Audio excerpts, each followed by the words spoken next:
This is a country on the edge of Europe. We're crossing it by train. If Portugal were a wine, it would taste of passion and love. On the trail of secrets.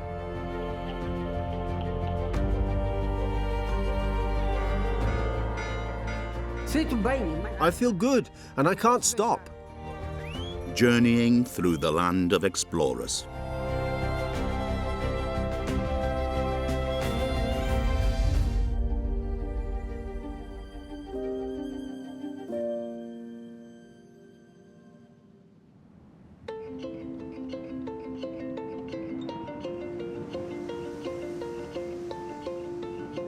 This is the place where the earth ends and the sea begins, say the Portuguese. At the foot of these Sintra mountains, in the very west of Portugal, lies Cabo da Roca, the outermost point of the European mainland.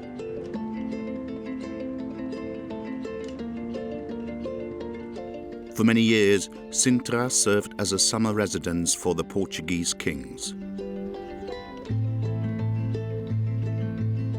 Many palaces are located here, making the place still a popular destination for excursions.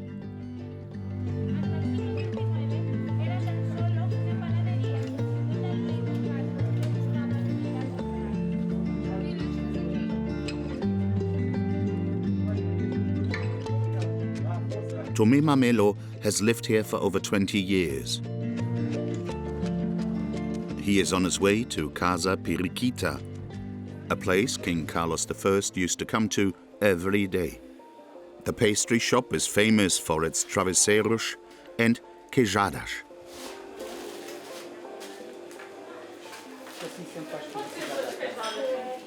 A surprise for his wife Maria. The two are a bit like the royal family of Sintra. Normally one lives in a normal house, so I appreciate this privilege. All my friends say, hey, you live in a palace, you live in Quinta da Regaleira. For them it's a kind of status, but for me it's normal. This is Tomé's palace. The Mamelos are not rich or aristocratic. They work here as janitors, service apartment included.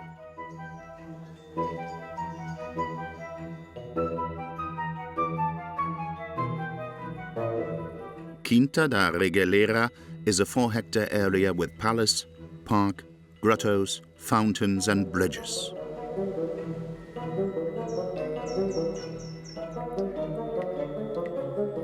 Formerly the private property of very rich Portuguese, today it is open to the public and part of the UNESCO World Heritage Site. Above, an enchanted park. Below, a branching labyrinth of tunnels.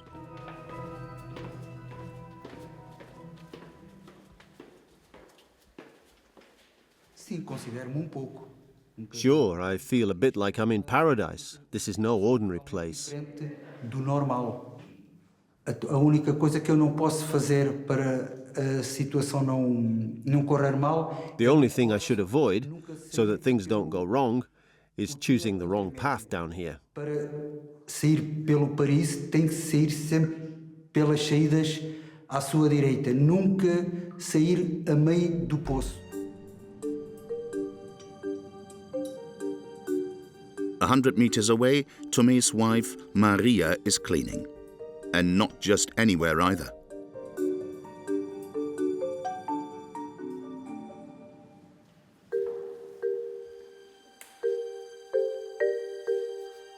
The Mamelos once applied for a very ordinary-looking job advertisement as janitors, and got it.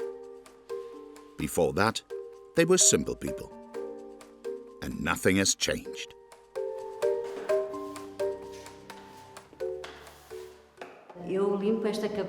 I have been cleaning this chapel for 21 years, every day.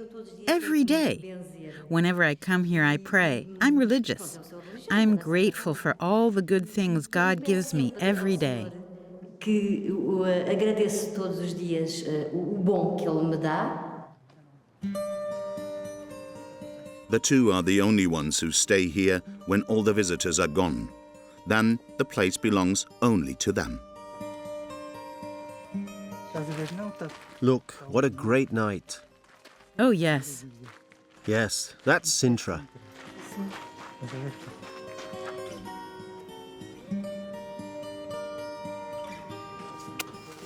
For as long as they continue to do their job at Quinta da Regalera, Maria and Tomé will be allowed to stay. They might even grow old here. Yes, of course we can imagine that. I haven't thought much about death yet, but it would be good to stay in shape for a long time. To our health.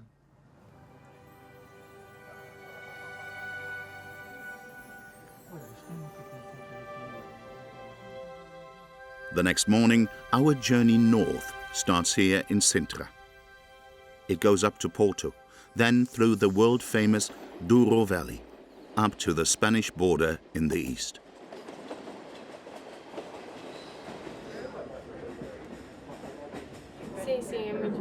Yes, it's beautiful. Although I often sleep because I leave very early, but the trip is always good. It's a great route.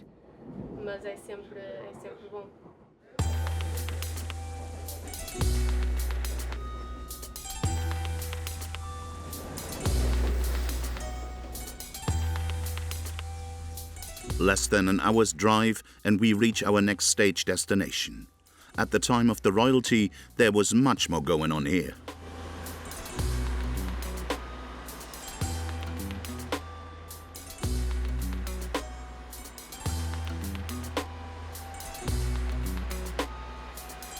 Ugo Rebelo is here on official business. The scientist works with contemporaries who have lived here for centuries. Not just anywhere, but at the Palacio Nacional.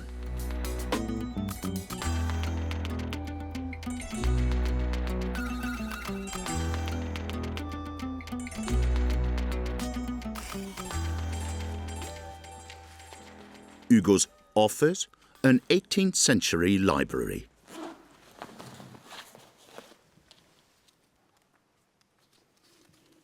There are about 36,000 old books here. For Ugo, however, rather uninteresting.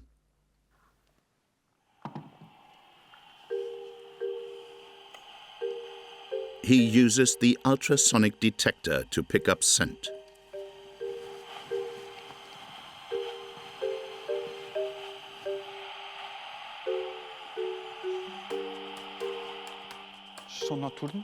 They are nocturnal, they are tiny and fly very fast, so the chance to spot them is very small.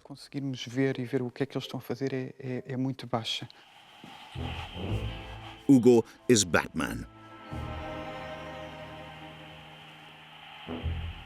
In the old masonry, he looks for bats.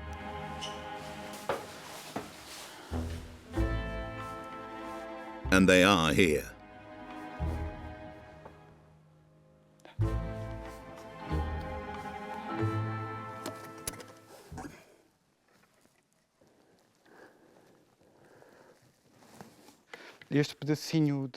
This small fecal sample could provide the next evidence of what service the bats of this library can offer. Namely, eating the pests that nest here.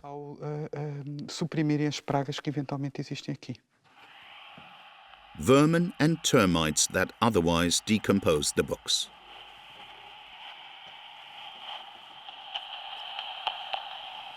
These bats. There they are. These are the sounds of bats that are probably still in their shelter, but I recorded them. No abrigo, mas já apanhei aqui uns cliques.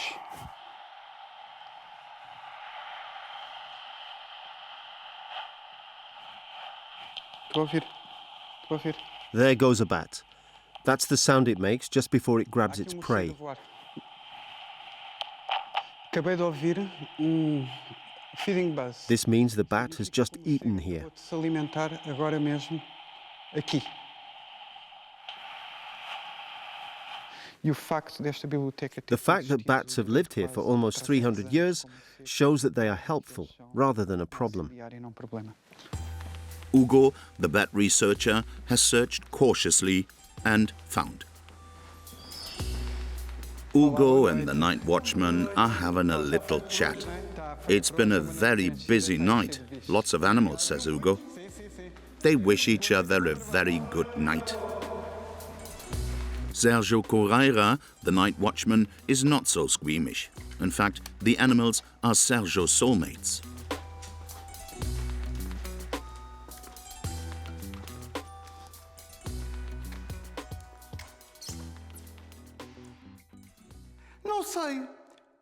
I don't know. I can't fly, but we both like the night. So we have a certain similarity. It's fun to be here at night with the bats. It's cute to watch them. Como tal, e é entretenimento quando a gente estamos aqui à noite a conviver com eles. É giro de os ver. The bats whisper softly to him, "Good night." If only Sergio could hear it.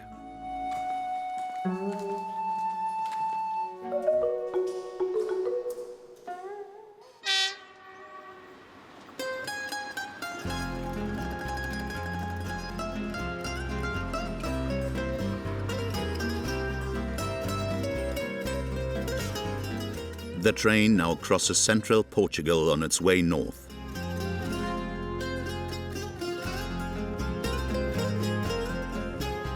From here, from Óbidos, it is still a good 2 hours to the next stop.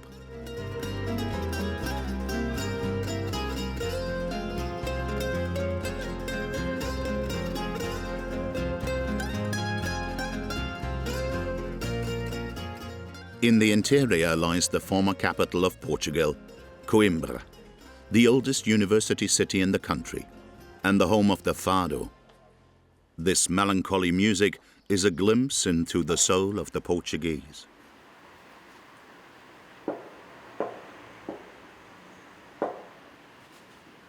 Peneda-Gerês makes the right instrument for the job, the Portuguese guitar. He is one of the few who still builds them. Without it, there would be no fado. It's very meticulous, tedious work. Besides the wood, I use only natural materials when I build instruments. No varnishes, no synthetic adhesives. The whole thing is a very delicate process. It takes me about 2 months to finish a guitar.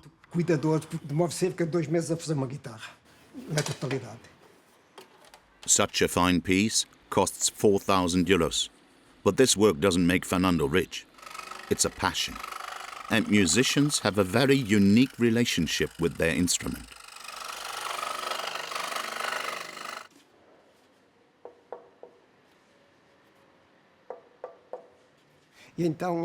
Some guitarists say that the Lisbon guitar reminds them of the body of a woman who has very wide hips. And the Coimbra guitar more like a slimmer, more elegant body shape. Fernando doesn't put all his eggs in the fado basket. He also builds other instruments. The main thing is to be special.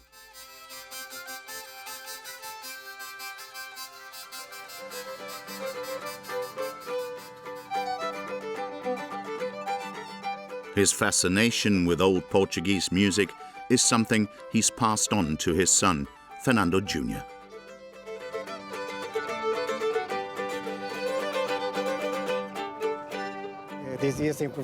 There are 3 important things in Portugal: fado, Fatima and soccer. Today, fado sounds more modern and also appeals to younger people. Fado is to the Portuguese what the blues is to the African Americans. So fado then is the Portuguese blues.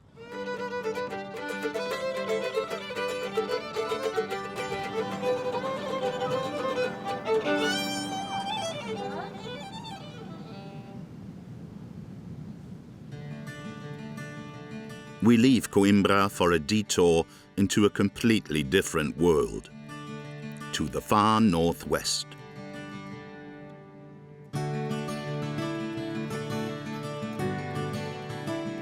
Peneda-Gerês is the only national park in Portugal, a pristine area with wild horses and happy Barossa cattle. You rarely meet people here. and they are becoming fewer and fewer. Such a solitary life is too lonely.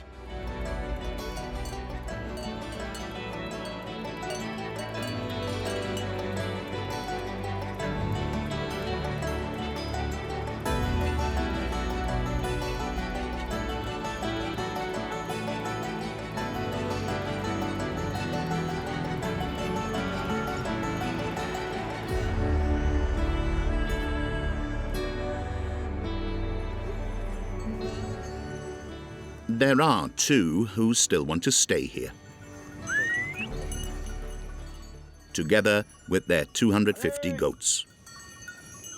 On days like these, Victor Afonso and his son Ricardo have to take extra good care of the animals.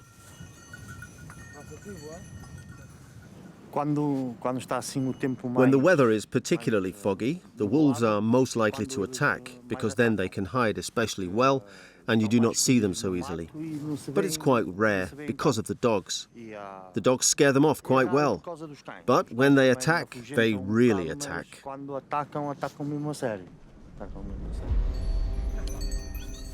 Duque is Victor's ally.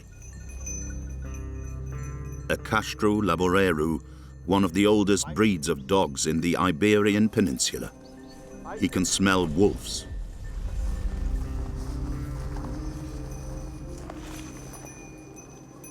It can be deceptive, the vastness of Peneda-Gerês.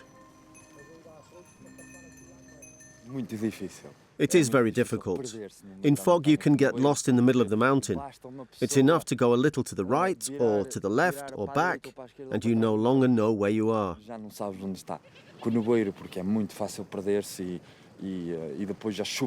the rain doesn't help. If you get lost here in the rain, it's very dangerous. Victor used to live in Nice on the Côte d'Azur. After that, he had a cafe in Paris.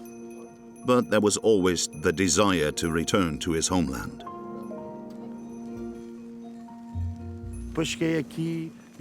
When I came back, I chose this work with animals because I had always liked it, even when I was little with my grandparents and my parents. And I had also given up the cafe because I was tired of all the people. Well, this is a different kind of paradise.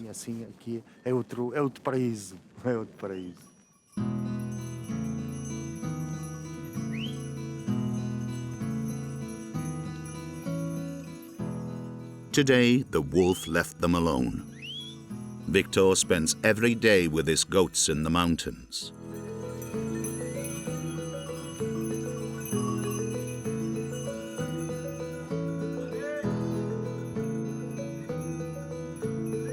Leaving early in the morning, returning in the afternoon. 7 days a week.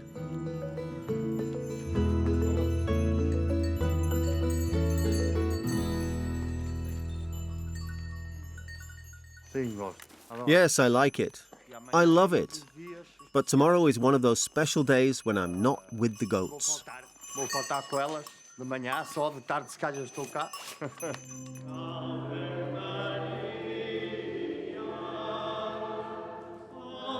Every September 8th is a special day of celebration in Peneda, Victor's home village.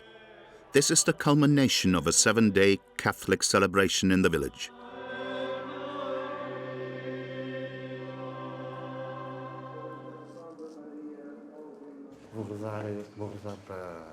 I pray for good health because that is important for the work, for God to watch over us people, for world peace, and that everything returns to normal.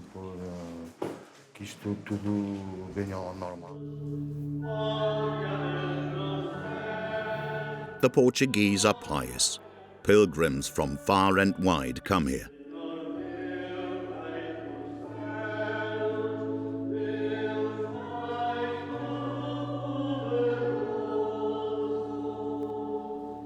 This service is one of the most important in all of Portugal, and in the midst of nowhere.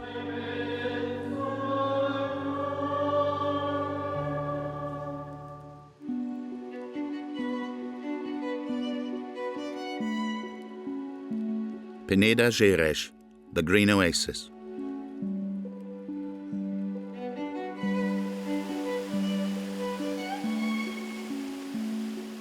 Tourists still come here rather rarely.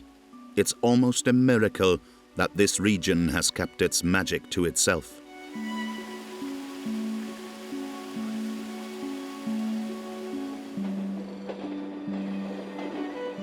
Slowly, we return to civilization.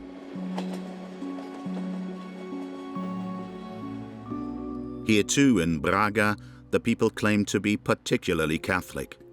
So it's no coincidence that this workshop exists here, which has hardly changed in 90 years.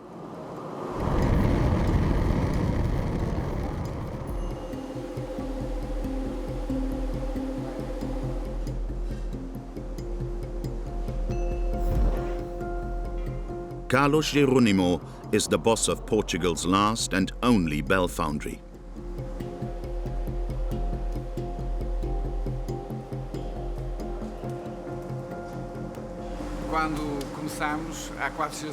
When we started 4 generations ago, there were about 6 bell manufacturers in Portugal. We then adapted and expanded our company. Now we not only cast bells, but also make bell mounts and clockworks. Because if we only had the foundry, we probably wouldn't be on the market anymore.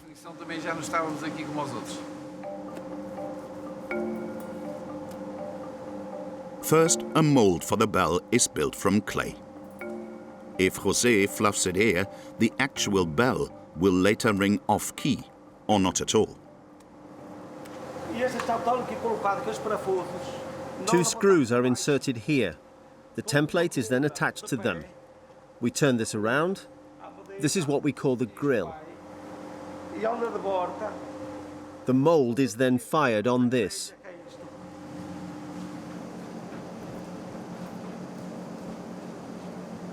About 12,000 bells have already been made this way, but sales are declining.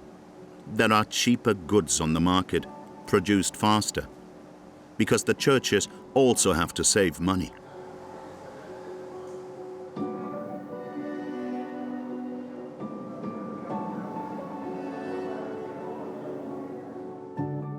The monastery of Tibainge in Braga. The Jerónimo bells also hang in the former Benedictine abbey. They are rung by Fernando Silva.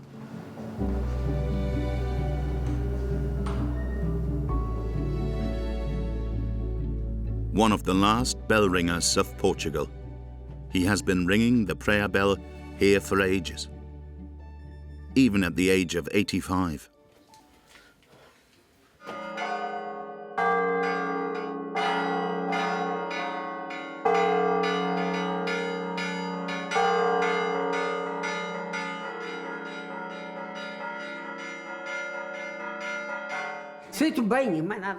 I feel good and I can't stop. I love this work. If I stop, there will be no one left. People can be found who want to work here, but not for this salary. The church has no more money to pay people properly. Only funerals are still worthwhile, but nothing else.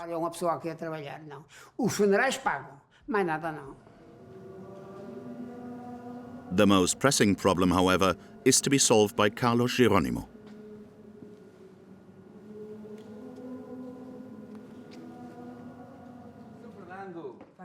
Carlos and Fernando are talking about the sound of the bell. Fernando reckons it sounds different when it swings back. Carlos wants to take a look at that.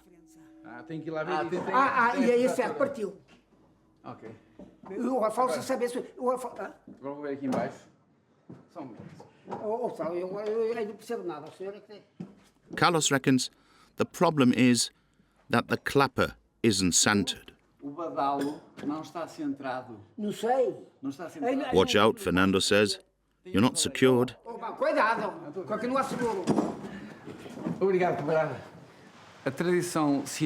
The church bells in Portugal have a great tradition in our country. But we have lost an important heritage, that of the bell ringers, because there's no support and no commitment from the Catholic Church to maintain the manual operation of the bells. And this is difficult, because now there is a lack of young people. Público e também da Igreja Católica em manter os toques manuais, porque é muito difícil pela falta de pessoas. Carlos wants Fernando to ring the bell once again.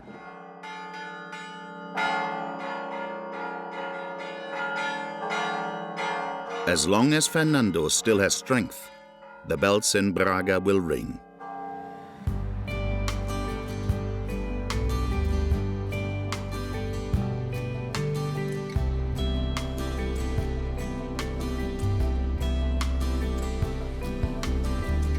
We are back on the Atlantic coast, just before Porto, the Praia de Espinho. Swimming is often prohibited here because of the strong current.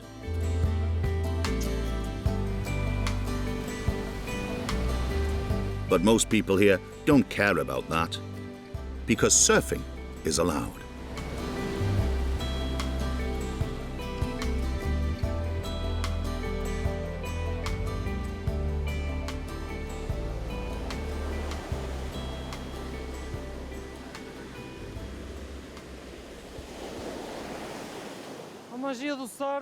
The magic of surfing is in the connection with nature, because we are constantly interpreting and adapting to the wave.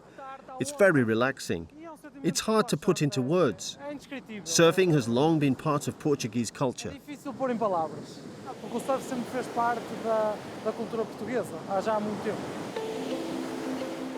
No wonder, with 832 kilometers of coastline.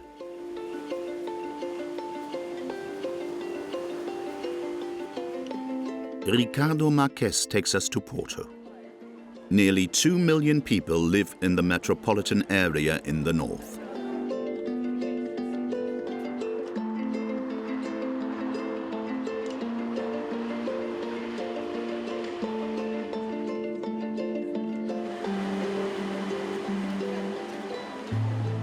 Porto São Bento is one of the most beautiful train stations in the world.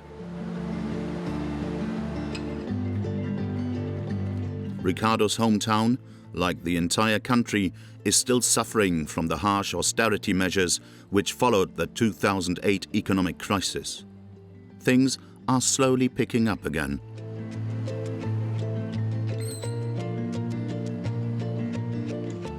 Old stores are closing, new ones are opening. Ricardo could also make a smaller model, always to the customer's taste. At the gates of the city, Ricardo Marques has found his niche. The most difficult part is the development, combining the aesthetics with the function. And then we have to design a model that is suitable for most people in terms of size and weight.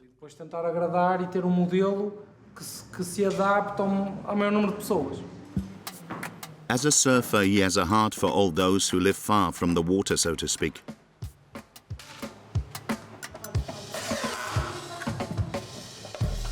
Because what looks like a simple skateboard at first glance is actually a neat Portuguese innovation.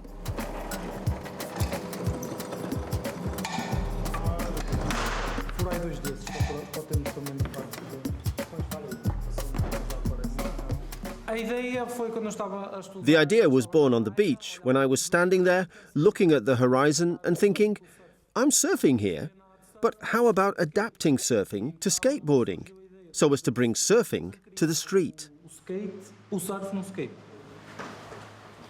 Ricardo and his team build surfboards on wheels. They want to conquer the market with them.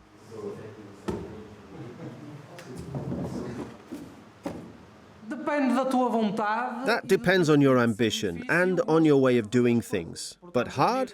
Sure. You need some willpower. Okay, I'd say a lot of willpower. But I'm going to be rich, of course. That's why I'm here. That's the goal.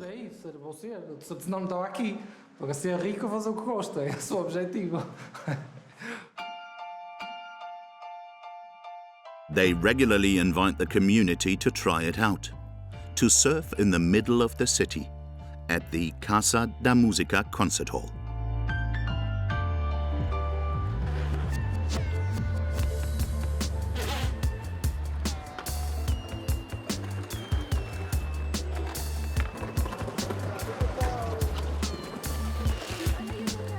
Yes, it must be that loose.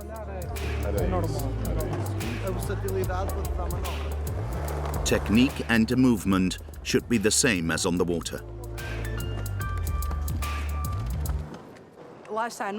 Actually, I don't surf. I've only tried a few surfing lessons. You definitely get this feeling that you're standing on a wave, this gliding feeling of being on a wave.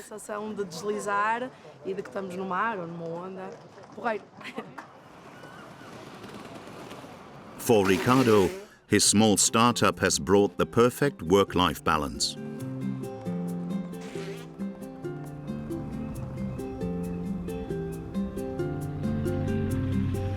Porto is considered by many to be the covert capital of Portugal, especially by the tripeiros, the city's inhabitants.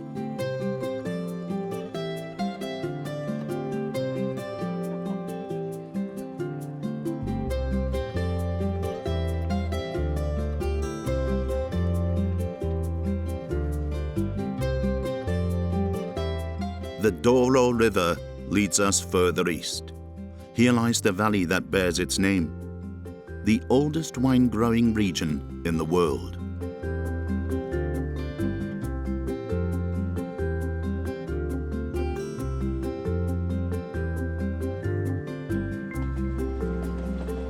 And the Linha do Douro is perhaps Portugal's most beautiful railroad line. A small winery has been located here since 1885.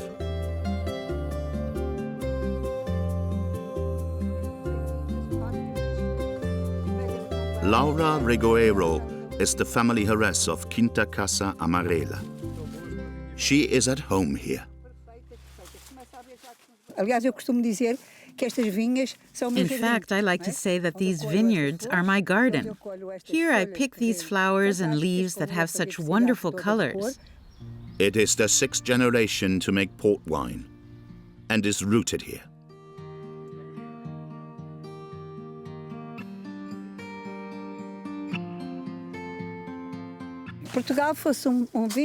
If Portugal were a wine, it would taste of passion,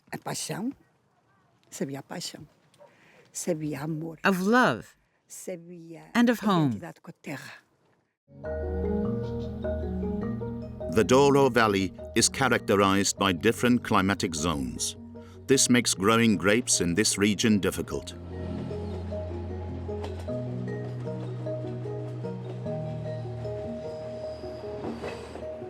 For Laura Regoeiro, the most stressful days of the year are about to begin. Harvest time is the culmination of a whole year of hard work. And we always ask that St. Peter help us with the weather. Laura is on her way to Pinhão.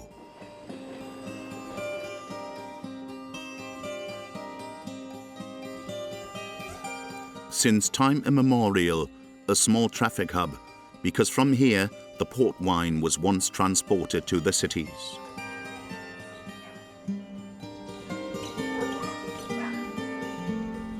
Just 2 hills away are the vineyards of Quinta do Coimbra, where childhood memories are grown.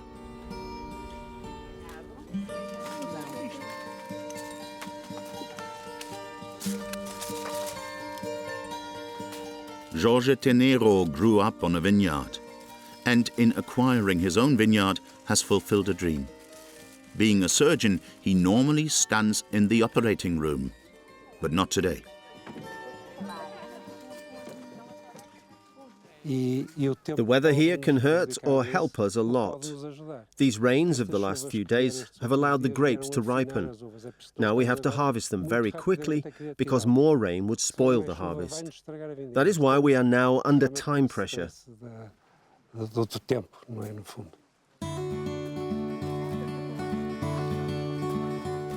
Now we can see if the work of Jorge and his wife Claudia is bearing fruit. They don't have a lot of experience, but they are good acquaintances. Hello, Claudia. Everything okay? I thought I'd stop by. We can't hug these days, but nice. All good? Her friends have supported Laura from the beginning. Whenever Georgia needs something, I'm there for him. I think that the new producers who set up shop here bring enormous added value. They may not have as much expertise, but they have a great passion for the region.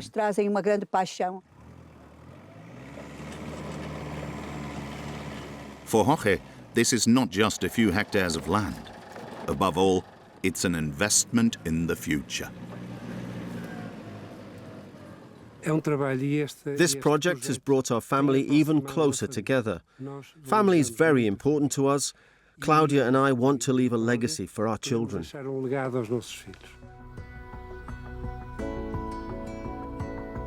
Frederico, Jorge's son, has summoned a few friends. In the Douro Valley, wine is traditionally trampled underfoot. Frederico checks the results of a year's work and the alcohol content. 13.7. That's promising, but the truth lies in the glass.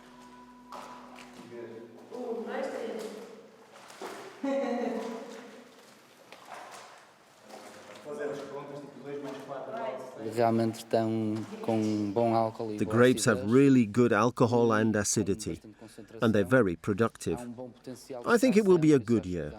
The wines will be more elegant, a bit fresher, and not so heavy. We have thus achieved our goal.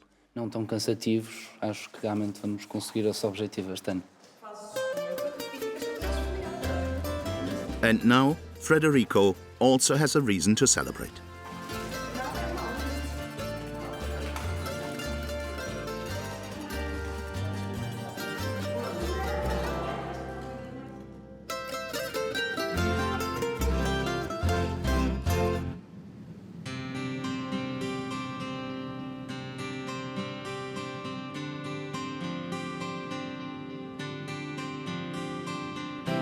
The Douro River meanders over here from Spain. The railroad line also connects Portugal with Spain, at least theoretically. Luis Patricio can still remember the days when he could take the train all the way to the neighboring country.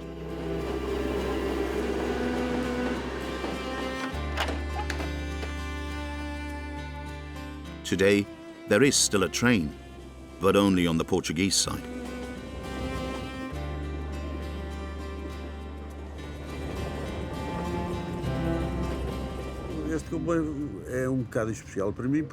This train is very special to me because I worked here for 31 years, all along the line. From Regoa to Barca d'Alva, I worked at all the stations. Today, there are no more. I spent my youth here on this line for 31 years.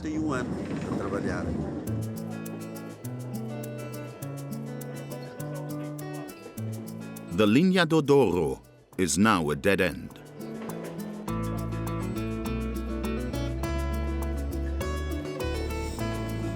Nowadays, in fact, the train only runs as far as Pocinho, not even right up to the border anymore.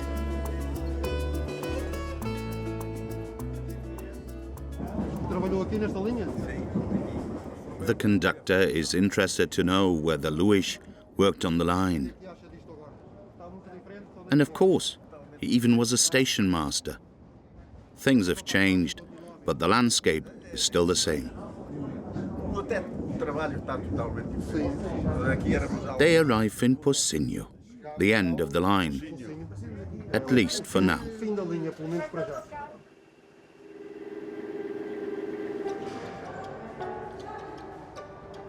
Every trip to Porto is therefore a farce for Luis. Since 1988, he has had to drive the last 30 kilometers home by car.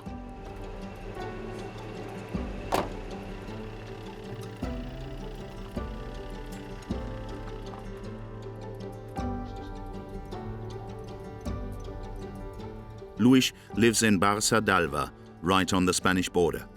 He is 80 years old and knows everyone here. Barça d'Alva used to be a lively little village. "Damn it, open me up again" is emblazoned on the rail line.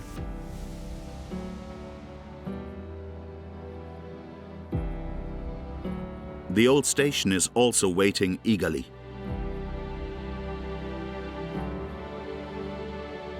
This was once Luis' second home. This is where he dispatched the trains to and from Spain.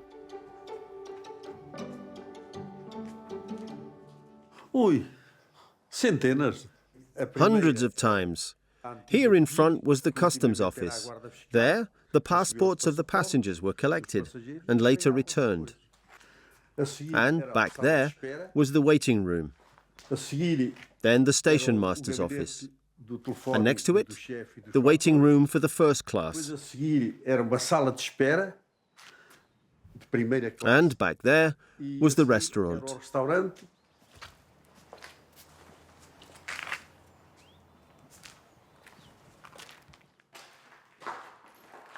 Luis himself was forced to wind up the business after golden years.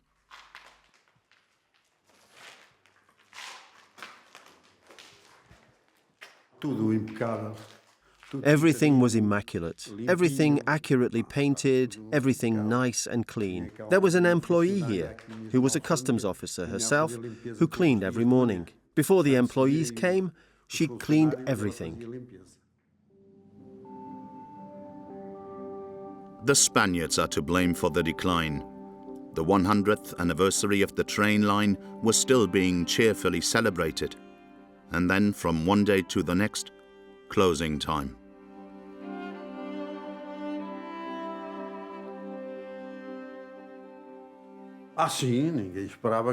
Well, there was a little rumour going round, but no one expected it to happen so quickly. And then, of course, we were all upset. But we had to endure it. Shortly after the Spanish cut border traffic, the Portuguese railroad took Barça d'Alva completely off the network. Will a train ever be running here again from one country to another? From over here to over there? I can't believe it. But it would be nice. That would be much better, of course. I would rather get off here at home than still have to take the car from Pocinho. It would be a joy for everyone.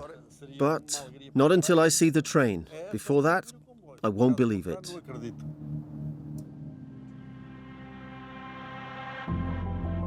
Here in Barça d'Alva, our journey from the Atlantic coast to the Spanish border in the northeast ends. Through a proud, dreamy, and unknown Portugal.